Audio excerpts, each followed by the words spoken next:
예, 오늘은 금요일이기 때문에 우리 금요일 날은 우리 신앙 강좌를 하게 되는데요. 우리 지금 오늘은 우리 셋째 주인데 우리 기후 변화에 대한 신자 입장이라는 주제를 가지고 환경 문제에 대해서 지금 세 번째 강의를 하게 됩니다. 오늘은 기후 변화는 어떤 문제라고요? 영적인 문제입니다. 기후변화는 영적인 문제입니다 하는 주제를 가지고 함께 도전을 받았으면 좋겠습니다. 우리 교환 중심으로 우리 함께 배워나가도록 하겠습니다. 언젠가 소비자 보호원에서의 100% 국산 콩으로 만든 두부에 유전자 변형 성분이 검출됐다는 지적에 국내 굴지의 식품회사인 풀무원은 성분 분석 조사에 문제가 있다. 사실 무근이다로 큰 파문을 일으킨 적이 있었습니다. 과거에 고춧가루에 톱밥을 섞어 물감을 들여 판매하다 적발된 상인도 있었고, 참기름에 물을 섞어 순참기름이라고 하여 팔기도 하고, 오징어나 지포에 방부제를 많이 써서 뭘 아는 사람들은 아예 먹질 않는다고 합니다. 공장 폐수, 정화시설을 하지 않고 유독 화학물질을 방류하여 고깃대가 몰살을 함에도 전혀 양심에 꺼림이 없는 사람들도 있습니다. 공장의 꿀뚝, 자동차의 매연이 새카맣게 올라가 마음대로 창밖에 빨래를 널 수 없게 되었습니다. 서울을 비롯한 대도시에는 미세먼지에 뿌연 스모그 현상으로 태양을 거의 볼 수 없는 지경이 와도 어쩔 수 없는 상황이 되었습니다. 왜 이런 현상이 나타날까요? 환경 문제에 대한 지식이 없어서일까요? 그럴 수도 있습니다. 그러나 다른 근원적인 문제가 있습니다. 영적인 문제입니다. 인간의 모든 상황 속에 몰래 카메라를 설치하시고 우리를 지켜보시는 하나님을 알지 못하기 때문입니다. 왜 이제 영적 문제라고 이제 진단했는가 하면, 에덴 동산에서 말이죠. 아담이 불순종한 이후에 어떤 일이 벌어졌죠? 땅은 가시덤불이 말이죠. 이렇게 생긴다고 이렇게 언급하고, 땅이 이렇게 문제가 있다는 것을 말씀하고 있습니다. 그러면서 이제 동물과 사람 또 서로 이렇게 잡아먹고 해치는 동물끼리, 그리고 또 동물과 식물, 또 식물과 식물끼리 서로 잡아먹는 거 아시죠? 이렇게 인간이 범죄함으로 인해서 이 땅은 부패하기 시작했죠. 그리고 성경 전체에 보면 우상숭배의 죄를 짓는다든지 그럴 때 기후변화든지 또 땅을 이렇게 땅이 이제 병들고 또 그걸 통해서 하나님께서 심판하시는 장면들을 우리는 종종 보게 됩니다. 그래서 기후변화에 있어서 우리가 환경 관리, 보존도 잘해야 되지만 하나님과의 관계를 바로 회복해야 됩니다. 그래서 기후변화는 영적인 문제다. 이 부분을 조금 오늘 집중적으로 좀 다루면 좋겠습니다. 첫 번째로 기후변화는 영적인 문제입니다. 우리 창세기 1장 28절은 보통 이제 문화명령이라고 하는데요. 우리 같이 한번 읽겠습니다. 시작. 하나님이 그들에게 복을 주시며 그들에게 이르시되 생육하고 번성하며 땅에 충만하라. 땅을 정복하라. 바다의 고기와 공중의 새와 땅에 움직이는 모든 생물을 다스리라. 특별히 땅을 정복하라. 땅을 다스리다. 이렇게 말씀을 주셨는데, 이것을 자칫 이렇게 오해를 해서 그냥 이 땅은 우리가 아무렇게 해도 되는 것처럼 지나친 개발로 인해서 환경을 이렇게 훼손하는 그런 문제도 사실 있었습니다. 또 반면에 토인들이라든지 문화가 뒤떨어진 후진국 같은 경우들은 또 이렇게 과학적인 그런 혜택을 못 받으니까 또 원시적인 어떤 생활을 하면서 그것이 환경이 보존되는 것보다 또 오히려 환경을 파괴하는 그런 문제도 발생했고요. 자, 어쨌든 바로 이런 그 문제가 하나님께서 우리에게 문화적인 사명, 환경을 다스릴 수 있는 사명 주셨는데 그 부분에서 우리가 잘못한 그런 과오를 범하고 있는 것을 보게 되는데요. 계속해서요. 이 본문에 대해서 우리 박윤수 목사님은 인간으로 말미암아 자연계가 하나님을 영원롭게 할 것과 만물을 지배함으로 자연계에 얽매이거나 섬기지 않고 하나님께 더욱 가까워지도록 하기 위함이라고 하였습니다. 이 자연 환경을 통해서 하나님과 가까워지라고 했는데 오히려 하나님과 멀어지는, 사실은 저는 이 자연이라는 표현을 별로 안 좋아합니다. 왜 그렇습니까? 자연이란 말 뜻이 뭘까요? 스스로 자자거든요. 스스로 만들었다는 거죠. 하나님이 창조하셨는데, 그죠? 어쨌든 표현이 그렇게 쓰니까 그렇게 우리는 쓸 수밖에 없지만 저는 특별히 우리 믿는 그리스도인들이 할 수만 있으면 자연 환경을 가까이 하시고 또 여행을 많이 하십시오. 사실 아마 그런 것을 느꼈을 겁니다. 제가 말이죠. 어디 다녀오면 설교가 달라질 겁니다. 저는 원래 좀 돌아다녀야 되는 거거든요. 많이 만나고 자연 환경을 많이 보면 영적으로 굉장히 풍성해집니다. 아마 그 자세히 한번 보세요. 우리 목사 어디 갔다 오시니까 설교가 달라졌네? 금방 느낄 겁니다. 저는 가만히 있는 체질이 아니고 막 움직이고 뭔가 이렇게 특별히 자연, 여행을 많이 하고 그 보면서 인사이트 굉장히 강하게 저는 이제 일어나는 편인데 잘 활용해 주시면 좋겠습니다. 예. 어쨌든 이 자연 환경을 통해서 하나님의 특별한 우리 은혜를 우리가 많이 경험하게 되죠.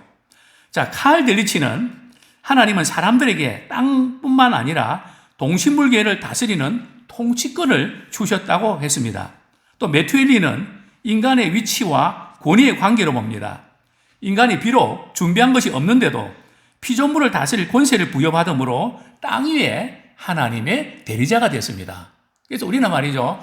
자연 환경을 우리가 대할 때도 이것이 누구 것이라고요? 하나님이 주신 선물이다. 또 우리가 이렇게 거리를 쓸더라도 말이죠. 또 제가 이제 주일 아침 되면 이렇게 마당을 쓸면서 거리도 좀 쓰는데요. 담배꽁초가 되게 많습니다. 그때마다 처음에는 말이죠. 담배를 엄청 많이 피우네. 좀 짜증이 날라 그러는데, 그래도 건강해서 담배 피우겠지. 그죠? 또 감사한 마음으로 씁니다. 왜냐하면 하나님이 주신 땅이니까요. 그죠? 그래서 우리가 어떤 것을 할 때도, 이게 하나님이 우리에게 맡겨주신 선물이다. 그래서 풀 한 포기를 봐도 또 잎에 맺혀 있는 잇을 말이죠. 저는 이제 이렇게 어디 여행 가고 이러면 그 잇을 통해서 은혜 많이 받거든요. 새들을 바라보면서도 풍성해지고 하늘을 보면서 참 많은 것들을 느끼게 됩니다. 자, 계속해서요. 하등 피조물에게는 인간을 두려워하고 섬기는 본능을 주었습니다. 그렇죠? 새도 짐승도 말이죠. 사람을 보면 두려워하는 본능을 주셨다는 거죠. 물고기도 마찬가지입니다. 그렇죠? 어쨌든 이런 본능을 주었다는 거죠. 이와 같이 인간에게 만물의 영장이라는 사명을 주신 것은 창조주 하나님께 더욱더 영광을 돌려야 할 의무를 강하게 깨닫도록 하시기 위함입니다. 그래서 우리는 이 자연을 통해서 우리 하나님이 임재하심을 우리는 경험하고 그분을 찬양하는 그런 우리가 되기 원합니다. 주영은 교수는 창세기 1장 28절에 생육하라는 이 단어를 열매를 생산하는 뜻인데 식물성, 동물성 열방식이 아닌 하나님의 형상을 가진 부모에게서 하나님의 형상을 구비한 열매를 생산하라는 것입니다. 그죠? 우리 부모들이 자녀들에게 말이죠. 보여줄 것은 하나님의 형상을 보여주라는 것이죠. 번성하라는 말씀은 의인의 양적인 증가, 의인의 기도, 지식의 확대를 의미합니다. 단순히 이제 자녀를 많이 낳으라는 이런 의미에서 좀 더 이렇게 확장시킨 개념이죠. 또 땅에 충만하라는 것은 하나님의 백성인 이스라엘의 찬송의 열매가 충만할 것을 선언하심입니다. 하박국서 3장 3절입니다. 시작. 하나님이 대만에서부터 오시며 거룩한 자가 바란산에서부터 오시는도다. 그의 영광이 하늘을 덮었고 그의 찬송이 세계에 가득하도다. 그죠? 그의 찬송이 세계에 가득하도다. 하나님 대만에서 오시니까 중국에서 오시는가 그건 아니고요. 그죠? 온 땅에 하나님의 영광이 공의가 충만한 것을 말씀하고 있는 것이죠. 그러나 세상에 불의가 증가하면 하나님이 심판하십니다. 우리 창세기 6장 13절 노아 홍수 사건이죠. 같이 읽겠습니다. 시작. 하나님이 노아에게 이르시되 모든 혈육 있는 자의 포악함이 땅에 가득하므로 그 끝날이 내 앞에 이르렀으니 내가 그들을 땅과 함께 멸하리라. 그죠? 포악할 때에, 범죄할 때에 하나님께서 땅을 진멸하는 것을 보게 되는데요. 자, 땅을 정복하라는 것은 하나님의 말씀에 순종하라는 것입니다. 그죠? 막 개발을 많이 하라. 그런 의미가 아니고요. 하나님의 말씀에 순종하라. 모든 생물을 다스리라는 것은 하나님의 사랑으로 다스리라는 것입니다. 우리 꽃도 우리 모든 이 만물을 이제 정복을 하셨는데 사랑으로 다스리라. 인간은 자기 뜻대로 사는 것이 아니라 하나님의 명령을 따라야 합니다. 시편 24편 1절에 그 이유가 기록되어 있습니다. 같이 읽겠습니다. 시작. 땅과 거기에 땅과 세계가 거기에 충만한 것과 그렇게 그 가운데 사는 자들은 다 여호와의 것이로다. 땅과 거기에 충만한 것과 세계와 그 가운데 사는 자들은 다 여호와의 것이로다. 하나님의 땅에서 그분의 뜻을 따라 그분의 청지기로 살아갈 때에 참된 문화가 꽃을 피우게 됩니다. 자연 환경의 문제는 영적인 문제에서 그 뿌리를 찾아내야 합니다. 하나님의 말씀에 대한 불순종은 죄요. 죄에 대한 하나님의 심판은 역사 속에서 지금도 여러 형태로 진행되고 있습니다. 혹시 이제 영화 가운데 말이죠. 폼페이의 최후의 날이라는 영화를 보신 적 있으십니까? 그 폼페이 최후의 날 보면 말이죠. 그날 저녁에, 그날에 말이죠. 얼마나 음란하고 타락한지, 하나님께서 그 폼페이 시를 말이죠. 한순간에 그냥 덮어버리시는, 시 자체가 없어져 버리는 그런 불행을 이제 맞게 되는 것을 보게 되죠. 마치 소돔 고모라처럼 말입니다. 오늘의 환경 문제가 아무리 심각하더라도 창조시에 주셨던 하나님의 명령은 살아있기 때문에 청지기로서의 소명과 사명도 여전히 유효합니다.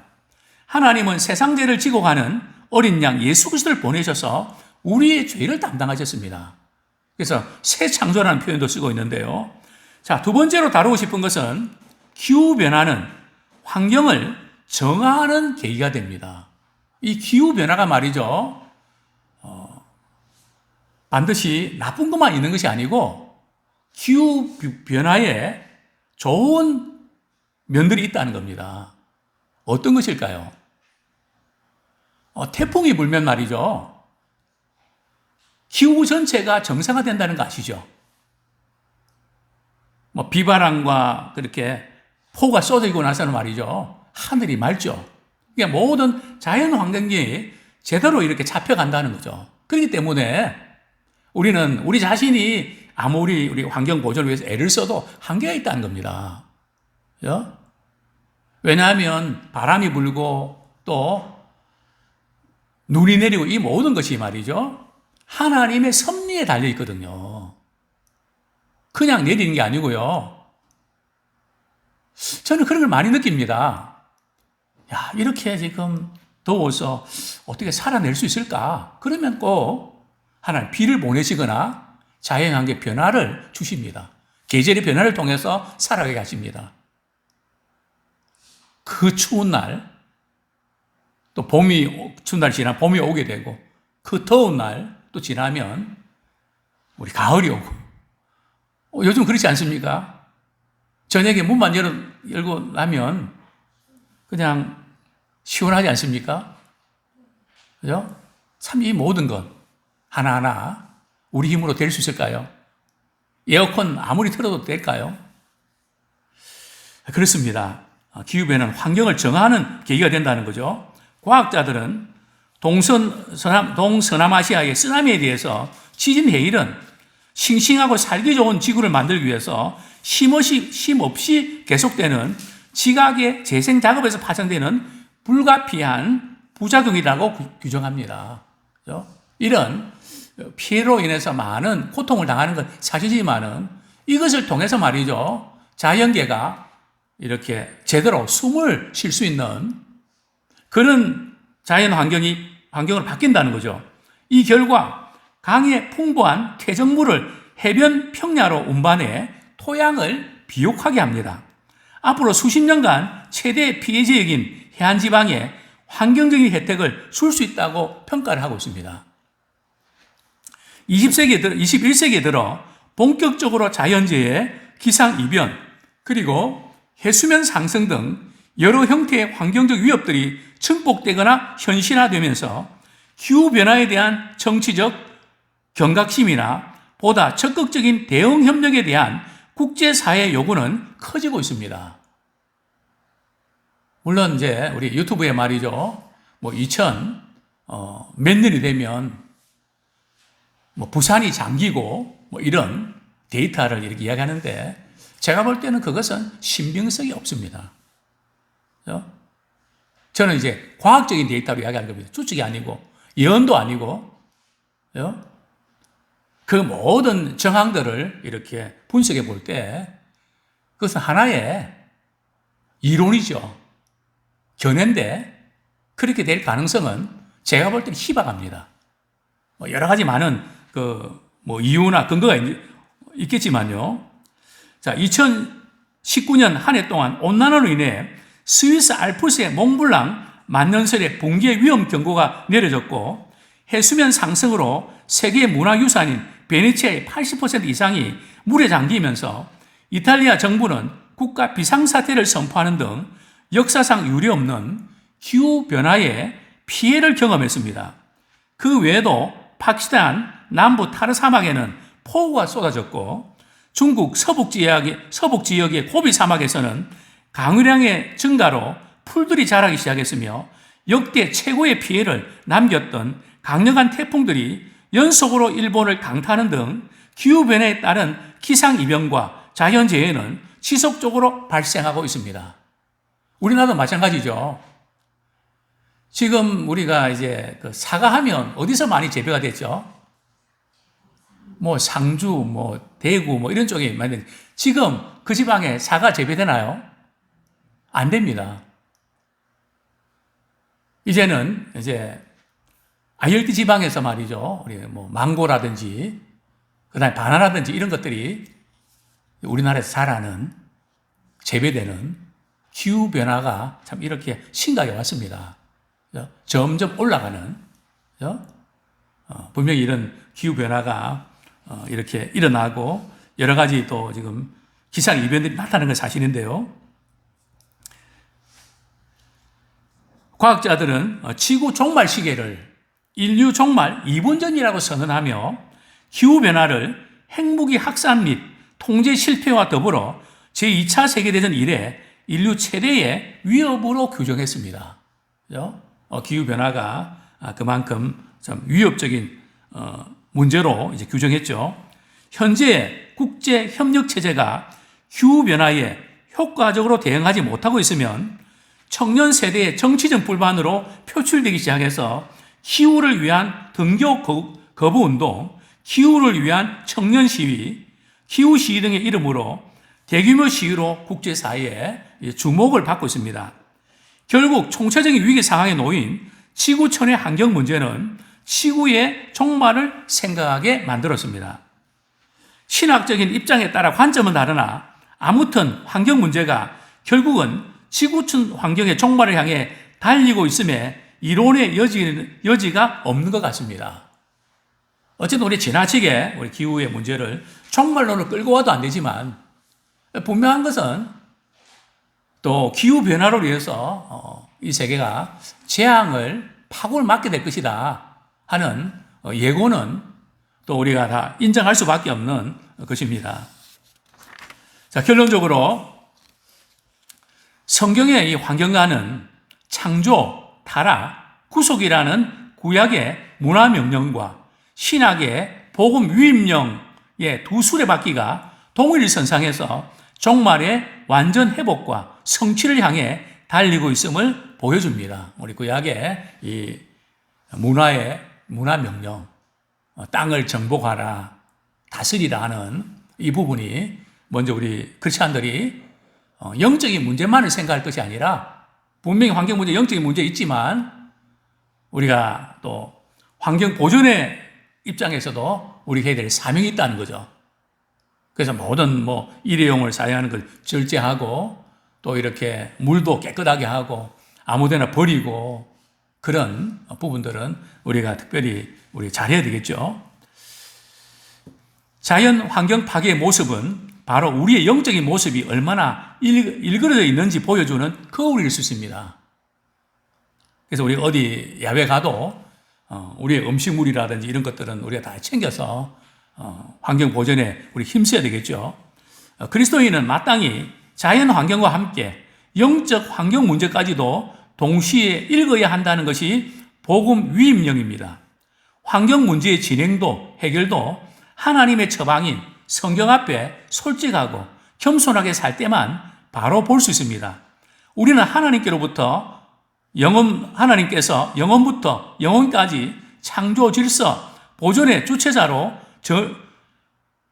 일하고 계심을 믿습니다. 우리가 이 하나님은 자연을 창조해 놓으시고 말이죠.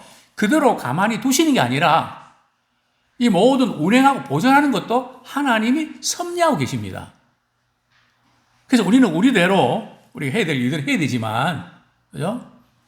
우리가 잘한다고 해서 모든 해결되는 문제가 아니라는 거죠. 지난번에도 말씀드렸지만은, 그러면 우리나라는 앞으로 좀 어떻게 될까? 그죠? 그런 문제들을 지금 많이, 거론하는데요. 어쨌든 전 세계에 이렇게 화석 에너지를 사용하는 것은 이제는 한계에 왔다. 이제는 대체 에너지를 써야 된다. 그래서 지금 이제 자동차도 말이죠. 이렇게 전기, 차로 가고, 그 다음에는 이제 수소 에너지, 아마 우리나라가 아마 이 수소 에너지 개발에 있어서는 미국 다음으로 2위인데 아마 1위로 나갈 수 있는 이게 이제 단가도 적고 말이죠. 아마 이런 에너지 시대로 오지 않을까. 그 다음에 태양광이나 풍력 발전 이렇게는 안 된다. 왜 안 되는가 하면 기후 환경 때문에 안 됩니다.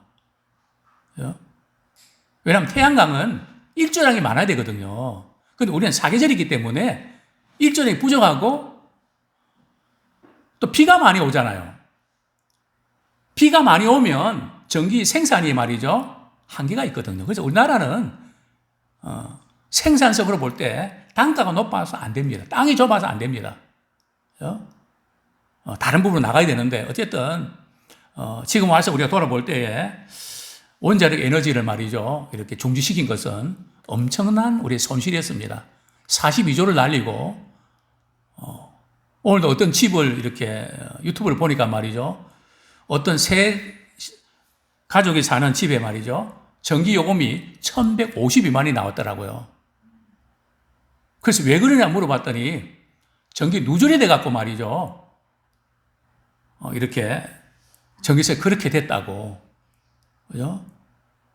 땅으로 말이 어떻게 어쨌든 누전이 현상이 일어나갖고 1,152만 원 이렇게 나왔다고. 어쨌든 앞으로 이 에너지 문제는 아마 전 세계가 촉각을 곤두세우기 때문에 아마 그쪽으로 갈 겁니다. 그러나 어쨌든 기존 에너지를 우리가 포기하고 이렇게 새로 하는 것은 대단히 위험합니다. 왜냐하면 대체 에너지를 만들기 위해서 여러 가지 시설을 마련해야 되는데 그 시설 마련하기 위해서 탄소를 많이 배출을 시켜야 되거든요. 그리고 또 탄소는 반드시 나쁜 것만 아니고 좋은 면들도 많이 있다는 거. 그죠? 그것도 놓지 말아야 됩니다. 지나치게 지금 많아서 문제가 있지만, 왜냐하면 식물에서 말이죠. 이제는 탄소를 냈잖아요. 그죠? 어쨌든 이 모든 이 자연환경의 문제가 그렇게 단순하지 않다는 거. 저도 이게 이제 강의를 준비하면서 무슨 여러 자료들을 제가 무슨 뭐 이 부분에 전문가도 아니고 자료들을 다 수집해서 같이 공유하는 것 뿐이거든요.